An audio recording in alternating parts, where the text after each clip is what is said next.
entrevistas en esta primera temporada, pero te agradecemos por estar acá. Le comento a los que recién comienzan en el capítulo de hoy, en el episodio de hoy, como se conoce, es un espacio que pretende poner en relieve lo que es la figura del proyectista en el ámbito internacional, porque hay invitados de distintas partes del mundo, por suerte. Así que en este campo, en este rubro de la obra civil, donde se pone mucho énfasis en la difusión de lo que es la fase de diseño y también en la fase de la construcción, nos parece importante construir un lugar, un espacio para poder difundir, para poder mostrar el trabajo que hacen distintos colegas en el campo de lo que es el proyecto. Así que bueno, en este caso hemos invitado a Clara Moedo de, Clara, ¿cómo corresponde decir? El estudio Choza, Choza Arquitectos, oficina Choza. El estudio Choza. Hola Martín, gracias. Gracias por la El invitación. estudio Somos el estudio Choza, sí. Así se presentan, somos estudio Choza, ¿ok? Estudio Choza, Perfecto. sí. Choza con Z, ¿ok? Con Z, sí. Bueno, perfecto. Entonces, en primer lugar, agradecerte. Entrar directamente, este es un formato relativamente breve, son 30 minutos cada episodio, así que entramos siempre directo a las preguntas, porque en el posteo de promoción de cada episodio va a estar tu bio, o sea que eso nos ahorra tener que hacer una gran presentación durante el vivo, ¿ok? En primer lugar, lo que te quería preguntar, dado este espacio que acabo de introducir, para los que recién comienzan a ver esta primera temporada en tu capítulo, ¿cómo trabajan en Choza en las distintas etapas del proyecto? O sea, ¿cuáles son los roles? Si nos podés contar cuántos integrantes son actualmente en la oficina, si todos hacen todo, como suele suceder en los estudios de escala más chica que recién están comenzando. Vale aclarar que Clara es una arquitecta muy joven, el estudio joven. ¿Cuántos años tiene Clara Choza? 5 años. 5 años. Tiene 5 años y, mira, hoy somos 6 personas trabajando en Choza. Y tenemos una pequeña estructura que intentamos respetar, porque si no, pasa lo que vos decís, que todo el mundo termina haciendo todo. Tenemos 3 áreas, digamos. Agustín y yo somos las socias principales, quienes fundamos el estudio, digamos, y después tenemos un área técnica y un área de obra. Nosotras como socias hacemos, sobre todo, la parte de diseño y toda la gestión de los proyectos, todo el contacto con el cliente, la contratación y la supervisación de todo lo que se ejecuta en el estudio. Ahí también se arma un cuello de botella porque todo lo que sale de acá hacia afuera pasa por nosotras. Pero sí, después en el área técnica se desarrollan legajos y todos los proyectos, una vez que está terminada y aprobada, digamos, la primera etapa, que es diseño de anteproyecto. Y después tenemos un área de obra, que es la que se encarga de hacer cómputos, presupuestos, pliegos de especificaciones, y de hacer un seguimiento diario de las obras, que además es acompañado por un seguimiento nuestro semanal, un poco más espaciado. Respecto a las distintas etapas, en la primera etapa trabajamos Agustín y yo, que somos las CAO de Choza. En el primer momento, después de llegar obviamente a un acuerdo con el cliente, antes de iniciar cualquier tipo de tarea, nosotras dos estamos involucradas hasta que se define un anteproyecto. Y hacemos una visita al sitio, un relevamiento de niveles topográficos, buscamos normativa y toda la información sobre el lote, y tenemos una primera reunión de integración, digamos, con el cliente donde se define el programa. Es muy importante en esa primera fase tener como un conocimiento del sitio, lugar, normativa y, como también te dije, niveles topográficos, que es un tema que por ahí uno dice, bueno, lo dejo para segundo plano, pero no, porque los terrenos engañan, sobre todo los grandes, y puedes encontrar con un montón de sorpresas. Entonces esas son como las primeras acciones antes de empezar a trabajar. Y a partir de ahí, nosotros generalmente, con esta información, primera información para empezar a trabajar, nos tomamos un tiempo por separado para diseñar, proyectar y empezar a tirar ideas, y nos ponemos un plazo.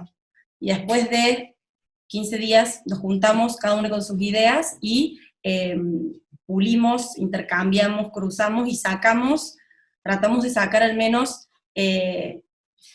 2 alternativas de lo que va a ser implantación y zonificación. que son los factores que más inciden en este primer momento y los que nosotros consideramos que tienen que quedar definidos en una etapa 1, digamos, una etapa de anteproyecto.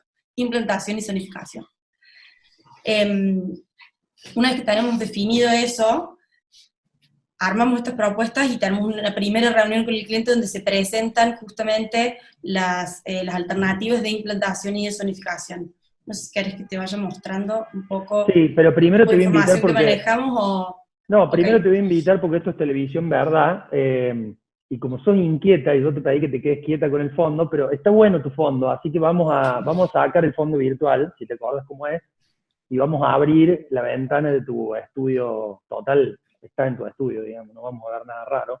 Bueno, ahí hemos resuelto el tema técnico, así que Clara nos está mostrando el backstage de su lugar de trabajo. ¿Eso es tu puesto de trabajo habitual o has buscado un lugar particular? No, este es mi puesto de trabajo habitual, sí. Entonces, todos los días cuando estás en oficina, estás sentada en ese mismo lugar. Sí. Perfecto. Siempre estoy acá, puedo girar y ver todo lo que sucede ahí atrás. Agradecemos que hayas abierto la intimidad.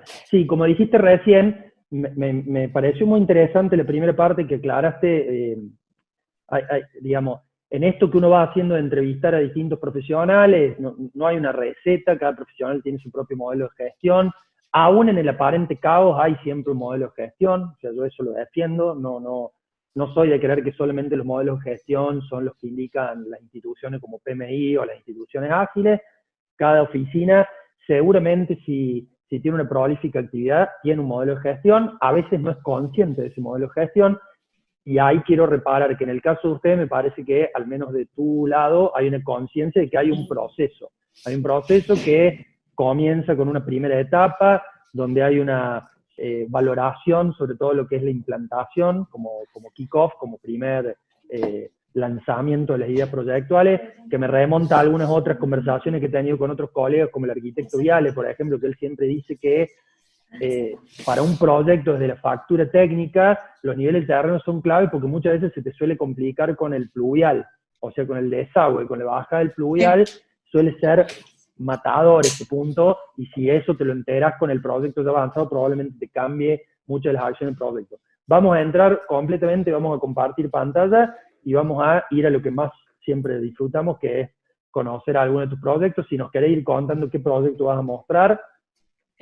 Bueno, dale. Les voy a compartir, a ver. Perfecto, ahí se está viendo, ¿eh? ¿Ves mi pantalla? Ok. Sí, perfecto. Bueno, este proyecto es un proyecto que estamos construyendo, empezamos ahora hace muy poquito, lo desarrollamos a lo largo de todo el año pasado, es en 7 soles, camino a Carlos Paz, para una familia tipo, son una pareja que tiene 2 hijas, y quieren construir una casa que no va a tener crecimiento, digamos, a futuro. Tenían muy claro lo que querían desde el principio, lo cual facilita mucho las cosas, porque cuando el cliente no tiene claro lo que quiere, hay que indagar y buscar otras formas de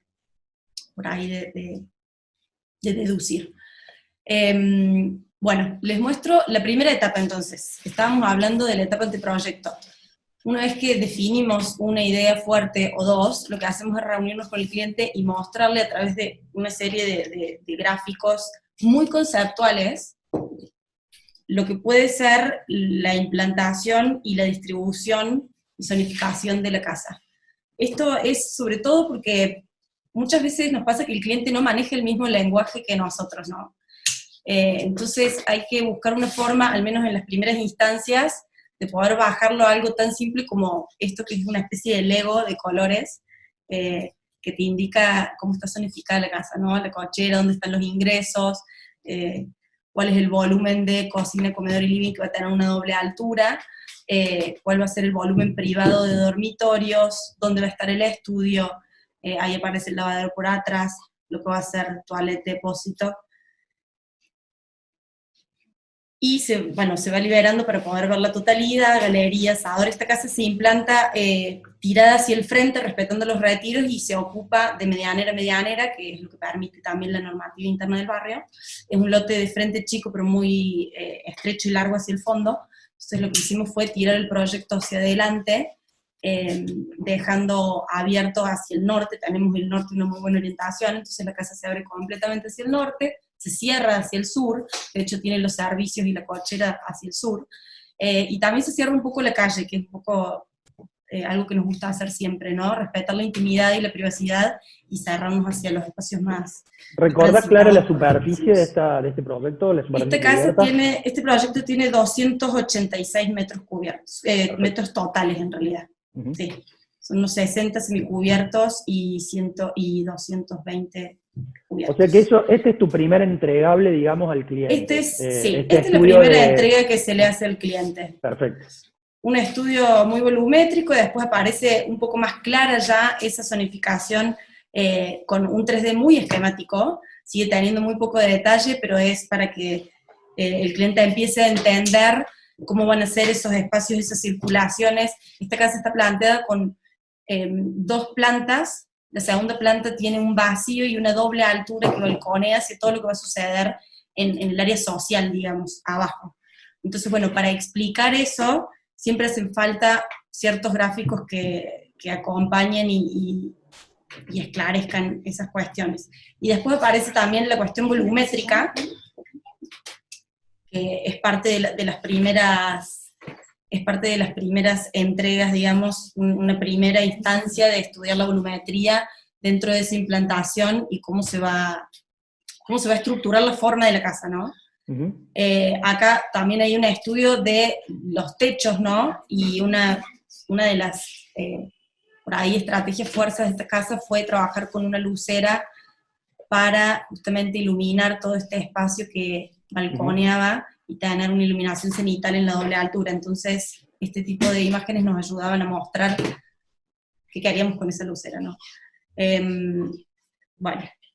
¿A qué instancia pasan después de esto? O sea, este es su primer entregable, ahí me imagino que el cliente hace una devolución, hay un proceso más iterativo. Sí, después de esto el cliente se retira con toda esta información, lo decanta, hace una devolución y empezamos a pulir cosas, ¿no? Se empiezan a pulir, si está aceptada la propuesta, por lo general, en realidad en este caso nosotros presentamos 3 propuestas y esta fue la ganadora, yo te estoy mostrando la que ganó. Nosotros le presentamos 3 propuestas con el mismo tipo de información que te estoy mostrando de esta. Entonces ellos se llevaron las 3 propuestas y al cabo de unas semanas, bueno, su evolución fue que elegían la propuesta número 2 y con un listado de cosas que querían pulir, revisar, ajustar.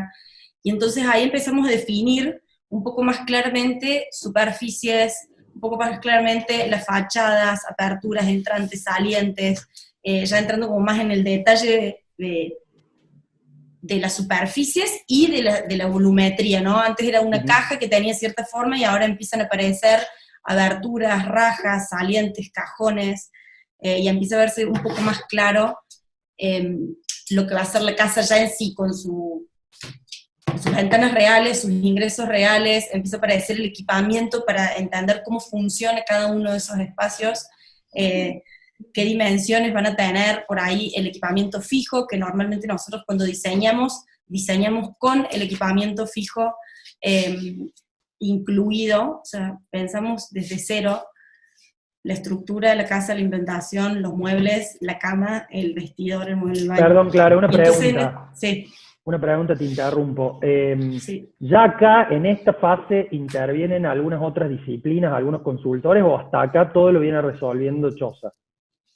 Acá lo viene resolviendo Choza, pero en el momento que se elige un anteproyecto, mentira, no es hasta acá lo viene resolviendo Choza, en el momento que se define un anteproyecto, entra el calculista estructural. Uh-huh.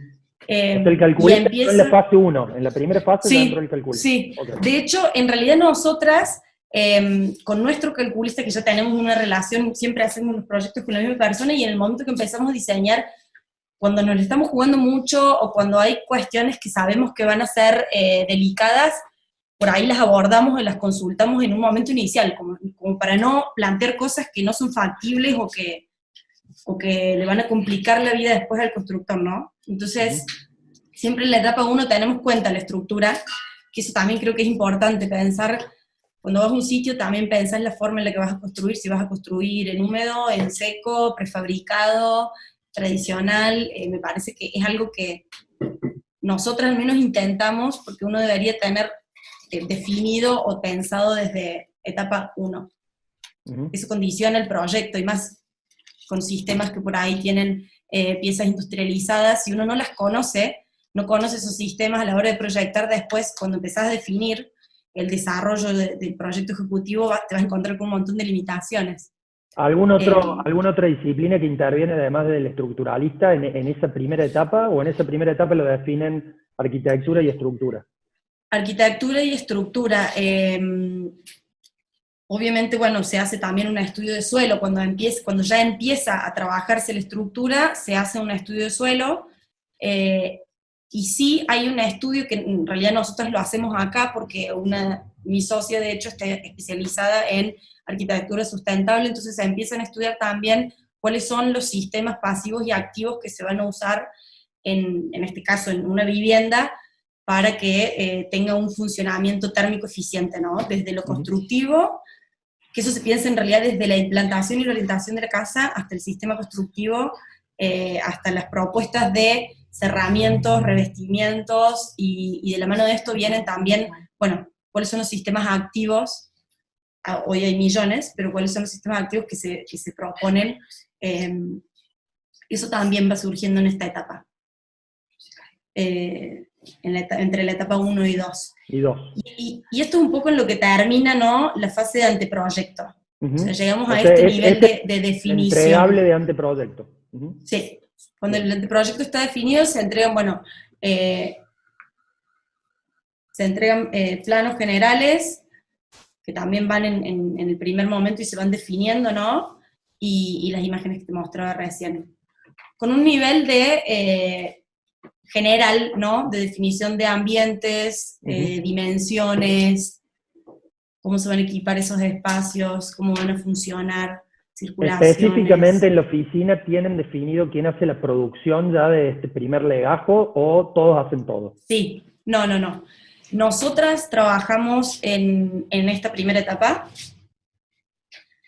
De hecho, nosotras desarrollamos la gráfica y el 3D de esta primera etapa porque lo usamos para diseñar también. O sea, Agustina trabaja más con el 3D, yo trabajo más con el CAD, voy puliendo superficies, ella va ajustando el modelado, y una vez que eso ya está listo y que el anteproyecto está cerrado, la oficina técnica, las chicas se encargan de armar esa presentación, pero la producción gráfica es nuestra en este momento. Bien. Después cuando se cierra la etapa de anteproyecto, acá, bueno, cerramos superficies, que es algo muy importante porque después de esto va a venir el proyecto sin detalle y la aprobación municipal, y ahí las superficies tienen una incidencia clave, sobre todo en el pago de tasas y aportes. Entonces es un tema que tiene que quedar bien claro en esta etapa.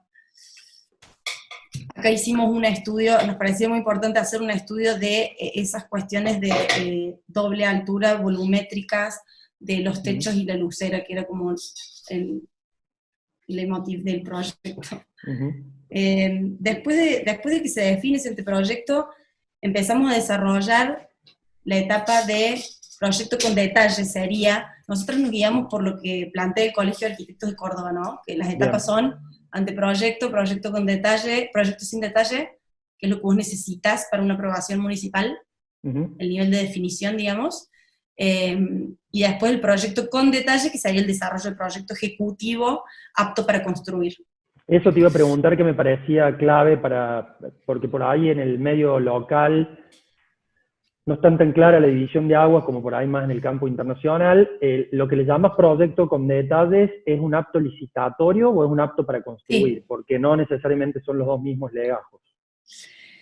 Bueno, depende de la situación. Si trabajamos con contratistas, es apto para licitar en algunos casos, y si trabajamos nosotras con nuestra propia gente de manera independiente, digamos, y no hay una empresa constructora que interviene, es apto para construir. Perfecto. O sea que depende si se terceriza la construcción o no. Sí. Bien, clarísimo. Esto es el municipal de esta obra, como para también mostrar un poco cuál fue el nivel de desarrollo que tenía el proyecto en el momento de presentar la aprobación municipal. Ya están definidas las planillas de abertura, ya hay un esquema estructural predimensionado, del primer momento en el que nosotros ya empezamos a intercambiar con el ingeniero y pudimos empezar a plantear cómo va a ser esa estructura, plantas, cortes definidos de desagües, empiezan a aparecer esquemas de desagües que también, más allá de que te lo exigen para la aprobación en este barrio, nosotras es algo que empezamos a desarrollar, apenas se plantea el anteproyecto aprobado, se empiezan a desarrollar todas las instalaciones, porque el tema de fases de instalaciones y los espacios técnicos que necesitan es clave, y después si uno no los tiene en cuenta en este primer momento, pueden traer bastantes limitaciones después en el desarrollo. Para no llevarse sorpresas, se desarrolla en esta etapa. Planos de electricidad, planos de desagües, estructuras, plantas generales, esquema de platea. Esta es la información de un proyecto con detalle apto para presentación municipal. Nosotros desarrollamos más piezas que estas para nuestro propio estudio y desarrollo del proyecto y para también después poder cotizarlo con la información suficiente, ¿no? Y en ese caso ya el nivel de detalle es este.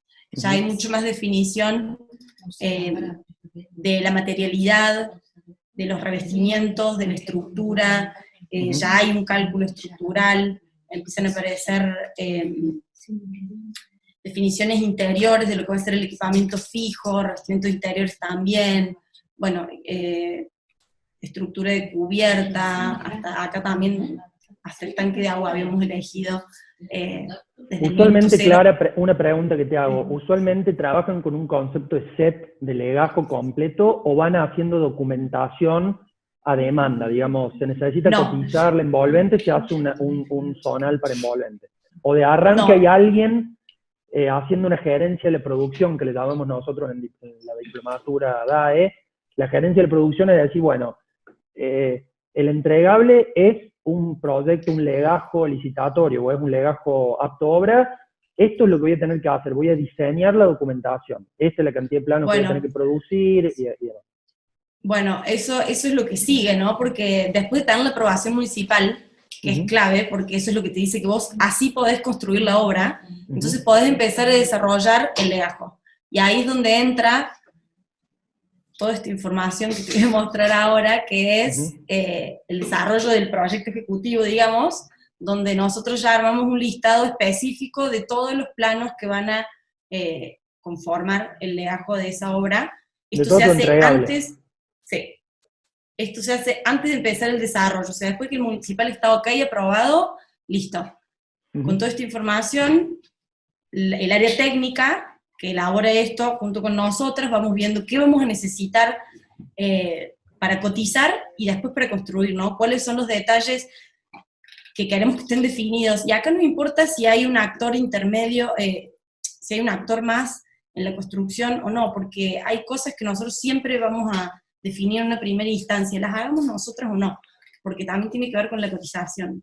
Sobre todo cuando tenés un cliente que tiene, este cliente nos puso un número y nos dijo no podemos gastar más de X por metro cuadrado, entonces ustedes queremos que diseñen esto y que se pueda hacer. Entonces, bueno, necesitamos realmente tener una definición muy precisa de todo antes de empezar la obra. Entonces, bueno, esto es un poco el listado de planos de lo que se va a desarrollar. Junto con eso, ahora ya estamos en la etapa 3, ¿no? De desarrollo. Junto con eso... Esa ya es la última etapa, ¿no? O sea, previo a la obra. Esta ya es la última etapa, exactamente. Junto con esto empieza a aparecer el pliego de especificaciones técnicas, y acá, en esta obra en particular, participa una empresa constructora. Entonces lo que sucedió fue que en el momento en el que nosotros empezamos a desarrollar, tuvimos varias reuniones con la empresa constructora donde se definió qué rubros y qué etapas de la obra iban a ejecutar ellos y qué etapas íbamos a ejecutar nosotros, porque ellos no hacen llave en mano. Entonces hay ciertas cuestiones que pasan por choza, más allá de que nosotros hacemos una dirección de toda la obra completa, nos hacemos cargo, digamos, de la ejecución de ciertas tareas. Entonces ahí empieza a aparecer el pliego de especificaciones técnicas, que está directamente vinculado con todo el listado de planos que te mostré antes, ¿no? Y esta documentación es muy importante para tener una organización en lo que va a ser después el legajo, y a la gente que vos le vas a entregar todo este material, si vos no tenés coordinado todo esto, acá también aparece el presupuesto, que no nos vamos a detener en esto, pero lo que te quiero mostrar es que cada uno de los ítems tiene una designación y una numeración que coincide con el pliego, que coincide Sí, esto es interesante para mostrar que no es solamente una documentación gráfica, la instrucción, no, sino que también es un texto que colabora en definir ciertas condiciones generales, ciertas especificaciones técnicas de los materiales, totalmente. que está vinculado también a una planilla de costo. Te hago una última pregunta para ir cerrando esto que nos has mostrado, después nos podés llegar a mostrar otros documentos más.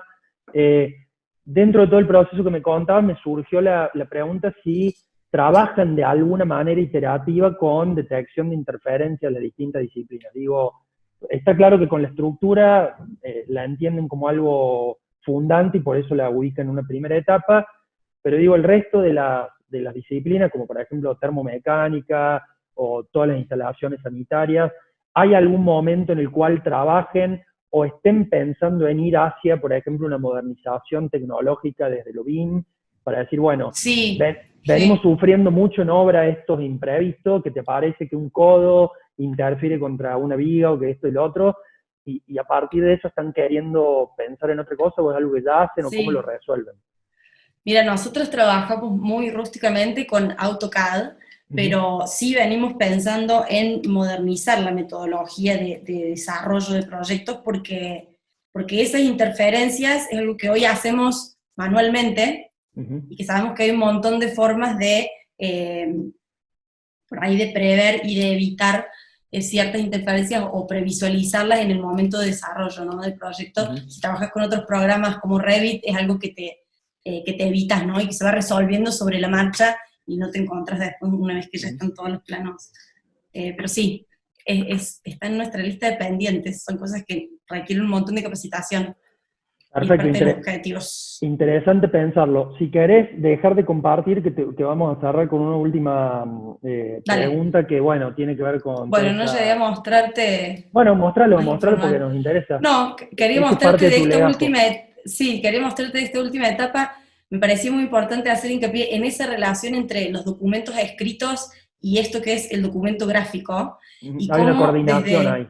Sí, desde el documento gráfico vos podés ir a cualquiera de las hojas que necesitas solamente con un código, ni siquiera es una numeración porque no sobreviven en obra las numeraciones, pero con un código ya sabes que vas a los cortes en la AC02, entonces buscas en tu legajo dónde se encuentran los cortes, y en el mismo los linkeas con los planos de detalles y con los zonales, y así acá por ejemplo tenés un zonal del mueble, baranda, escalera, con los detalles de cómo se van a hacer las uniones de los caños, los fenólicos. Bueno, hay un montón de definiciones que, como punto importante, es que estén coordinados, o sea, entre sí. Perdona, hay algo muy importante para los que nos estén viendo, que la gran diferencia que hay entre un legajo y un set coordinado, desde mi entender, es justamente este punto que Clara está mencionando del link, del vínculo semiótico que hay a partir de un sistema de simbología que uno utiliza en el plano, que te lleva desde lo macro a lo micro, desde lo micro a lo macro, que vos podés navegar en el documento para entenderlo como un set coordinado. Eso para mí hace la gran diferencia hoy en términos del campo de las instrucciones, que es lo que también trabajamos mucho en DAE, a diferencia de mucha gente que trabaja muy bien la documentación y muy bien los detalles, pero más a demanda, ¿no? O sea, necesito un zonal, hace el zonal, pero después te cuesta encontrar de dónde viene ese zonal, o en la planta general hacia dónde va el zonal, en qué página se ubica. Ahí veo que ustedes trabajan con un sistema de rotulado, trabajan con un sistema de nomenclado secuencial, que eso también es muy importante, porque no es que es el plano del 1 al 100, sino que cada sección de la documentación tiene una codificación, tiene de alguna manera un prefijo que te permite seccionar. Y eso también aclaro que es importante porque a la hora, por ejemplo, en la primera sección, la AP creo que se llama, de incorporar algún plano que te olvidaste, no te cambia la nomenclatura de todo el resto del legajo, entonces esos pequeños detalles hacen al campo de gerenciar la documentación y la instrucción de un proyecto. Bueno, la última pregunta es, ya estamos en tiempo de cerrar, viste que te dice al comienzo que el tiempo vuela, ¿no? Te pareciera que no, pero el formato de los 30 Te minutos... dejo de compartir, dale. Va rápido. Sí, vos dejás de compartir y yo te voy a ir haciéndole preguntas. Bien. La pregunta es, ¿algo de este contexto de pandemia que te ha hecho repensar sobre la disciplina de tu labor diaria? Aclaro que algo autobiográfico, pero con Clara compartimos un espacio académico, que es una cátedra de Historia de la Arquitectura en Latinoamérica, en la Facultad de Arquitectura de acá de la Universidad Nacional de Córdoba. Y bueno, obviamente que es también una particularidad en tu campo de convivencia de la operación y el ámbito más profesionalista y el ámbito académico, ¿no? O sea, un ámbito de un ejercicio de pensar, de reflexionar, de mucha crítica, de revisión de casos a lo largo de la historia. ¿Hay algo en toda esta situación en la cual te encontrás hoy, bueno, con esto que a todos nos ha aplastado y nos ha atravesado, que creas que va a generar algún impacto, o sos de las personas que piensan, todo va a salir igual una vez que esto pase, la disciplina no se va a repensar, las formas de habitar no se van a pensar, la tecnología no va a cambiar mucho, o realmente crees que vamos a tener un cimbronazo y van a haber algunas modificaciones en términos de nuestro rubro? Yo creo que en relación a las formas de habitar, ya eso está cambiando porque la gente después de haber pasado 90 días encerrado, piensa en su casa como un espacio donde va a hacer todo. Va a trabajar, va a ejercitar, va a dormir, descansar, comer, cocinar, hacer sus hobbies. Entonces ya la casa se piensa como algo mucho más complejo, que ya hace un tiempo creo que eso venía cambiando un poco, pero la pandemia y el confinamiento terminó de acentuar un cambio que ya se venía gestando. Y por otro lado, respecto al trabajo, en realidad, de nuestra disciplina, que es algo que, en mi manera de ver, siempre va en un ritmo muy acelerado, tan acelerado que no nos permite llevar el nivel de organización o dedicación que por ahí requiere cada una de las etapas. Y ahora con mucho tiempo de encierro me di cuenta que mientras uno más tiempo le dedica a la planificación y al desarrollo sentado y concentración y espacio interior y de reflexión, digamos, a la hora de proyectar, de desarrollar, más fácil es después ejecutar las cosas y llevarlas a la praxis.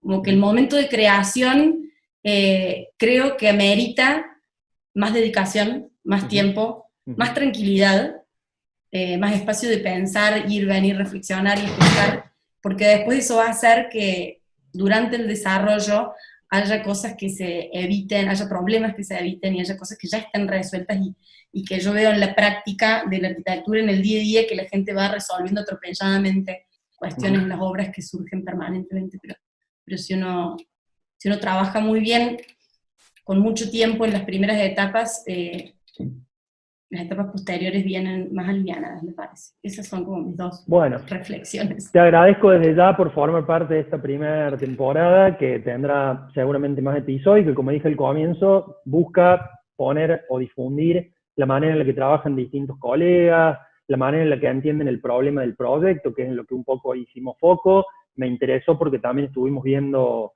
otras fases dentro de lo que es la vida de una obra, como en este caso una vivienda unifamiliar. Pudimos ver de alguna manera la metodología que ustedes tienen, el tipo de práctica que realizan en el estudio, cómo dividen los roles y demás. Así que desde ya, desde este lugar, desde DAE, agradecerles. Y bueno, por mucho más éxito. Son un estudio muy novel, recién 5 años, son jóvenes. Así que recuérdennos cuando sean famosas. Bueno, gracias. Bueno, muchas gracias. Gracias. Vamos. Chao.